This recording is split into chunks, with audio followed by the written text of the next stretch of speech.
Well, good morning. Welcome to Monday morning's edition of Daily Videos with me, Pastor Michelle. Let's start out with some prayer, shall we? And so the prayer to you comes from this book, The Emerge, and it is a prayer from Molly Baskett, and it's called Prayer to Release Doom Scrolling. Aliens have taken over my brain, Lord. I can't stop reading Face, Twit, Chat News. My bones melt with fear within me. My heart goes numb. My eyes bleed from late night viewing without blue light blocking glasses. Surely the next meme, gif, rant, or think piece will satisfy my soul's hunger for meaning and hope. Without a doubt, if I attend longer to what my friends are sharing, I will feel deeply sated instead of the compare and despair I usually feel after too much gorging on the socials. Don't you always tell us to share and like, Lord?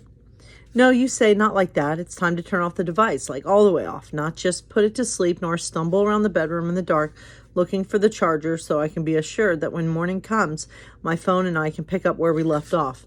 But what if I miss the late-breaking truth that will finally set me free? Yes, Lord, I hear you above this noise. It is hard to let go of this solid little rectangle that promises so much and delivers so little in the way of peace and insight. I can do it if you just reach for my other hand. Now, thank you. Hold me while I fall asleep. So let's pray. Our Father, who art in heaven, hallowed be thy name. Thy kingdom come. Thy will be done on earth as it is in heaven. Give us this day our daily bread, and forgive us our debts as we forgive our debtors. Lead us not into temptation, but deliver us from evil. For thine is the kingdom and the power and the glory forever. Amen. So, here we are, still in the midst of all this. And, my thoughts for today is just this. This sucks. It sucks how long this is lasting. And it sucks to think that this is probably going to last much longer than we even anticipated.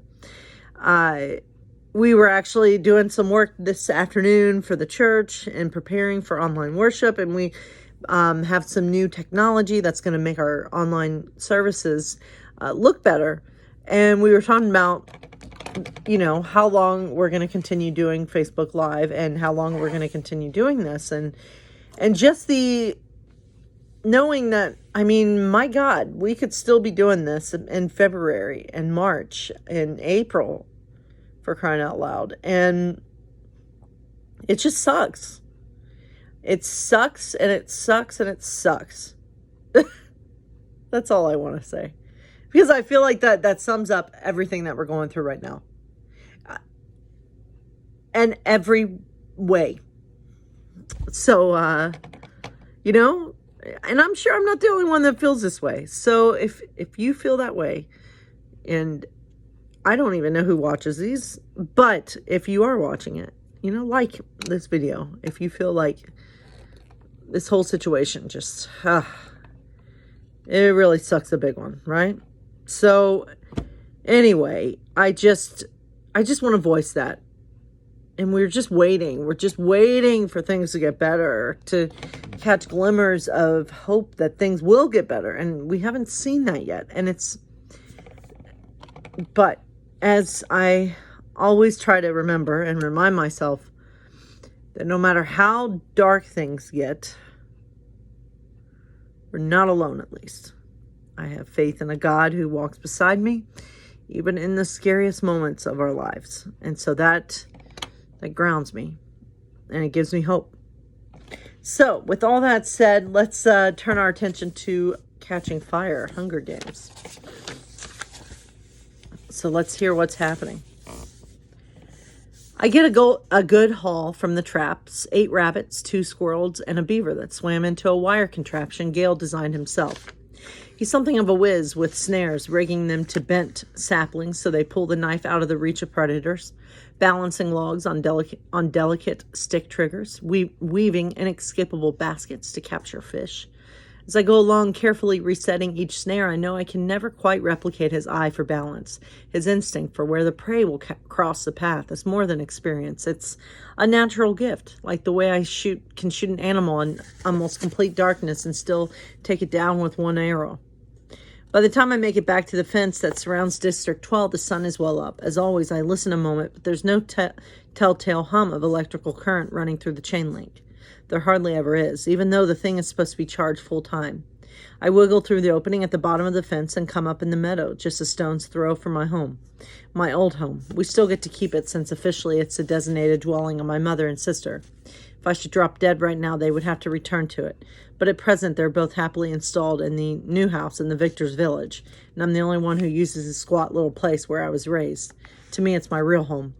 I go there now to switch my clothes, exchange my father's old leather jacket for a fine wool coat that always seems too tight in the shoulders, leave my soft, worn hunting boots for a pair of expensive machine-made shoes that my mother thinks are more appropriate for someone of my status. I've already stowed my bow and arrows in a hollow log in the woods. Although time is ticking away, I allow myself a few minutes to sit in the kitchen. It has an abandoned quality with no fire on the hearth, no cloth on the table. I mourn my old life here. We barely scraped by, but I knew where I fit in. I knew what my place was in the tightly interwoven fabric that was our life. I wish I could go back to it because in retrospect it seems so secure compared with now, when I'm so rich and so famous and so hated by the authorities in the capital. A wailing at the back door demands my attention. I open it to find Buttercup, Prim's scruffy old tomcat. He dislikes the new house almost as much as I do, and always leaves it when my sister's at school. We've never been particularly fond of each other, but now we have this new bond. I let him in, feed him a chunk of beaver fat, and even rub between the ears for a bit.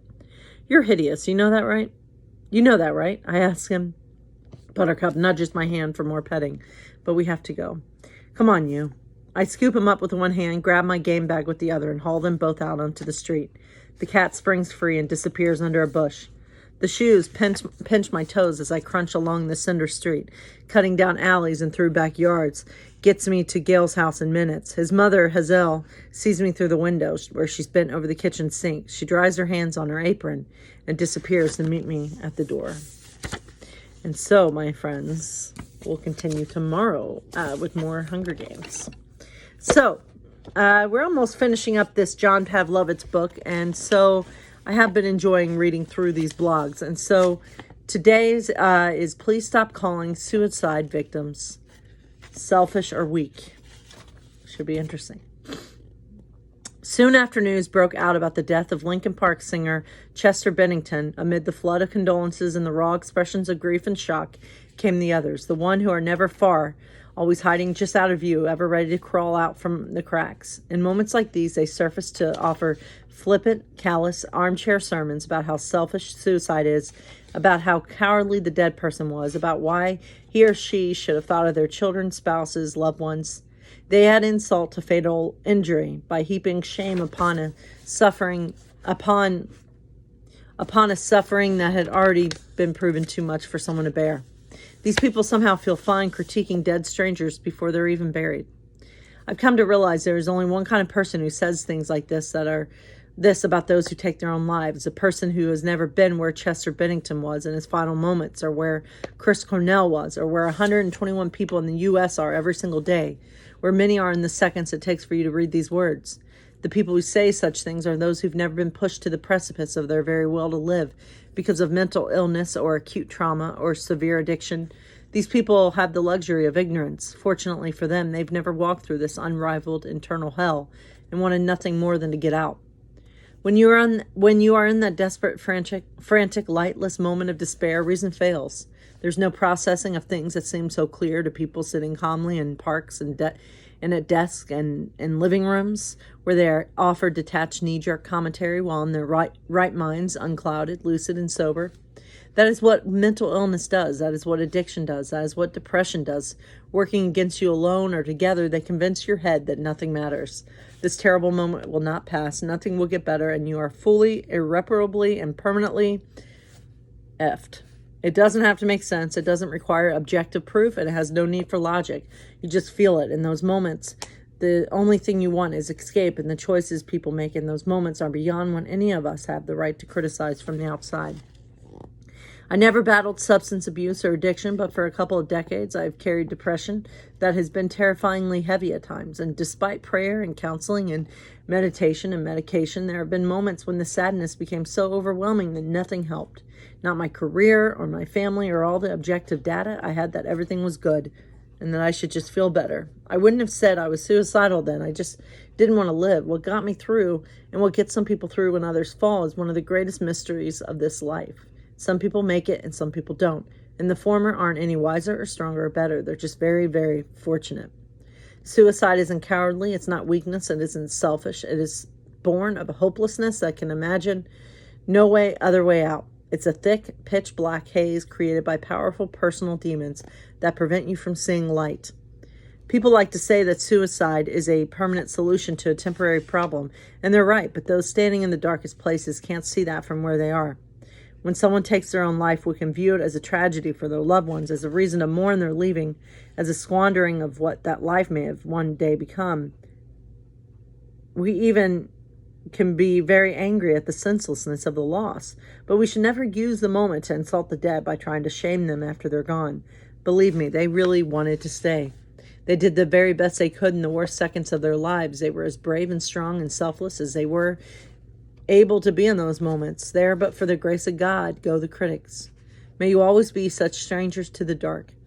Friend, if you're struggling with depression, addiction, a desire to self-harm, or suicidal thoughts, talk to someone. Help can be found at suicidepreventionlifeline.org and twloha.com and befrienders.org and thetrevorproject.org. Now, you are worth fighting for. So, there you have it, my friends. He has some very powerful words. God bless you all, and stay safe out there, as safe as you can. And God bless you.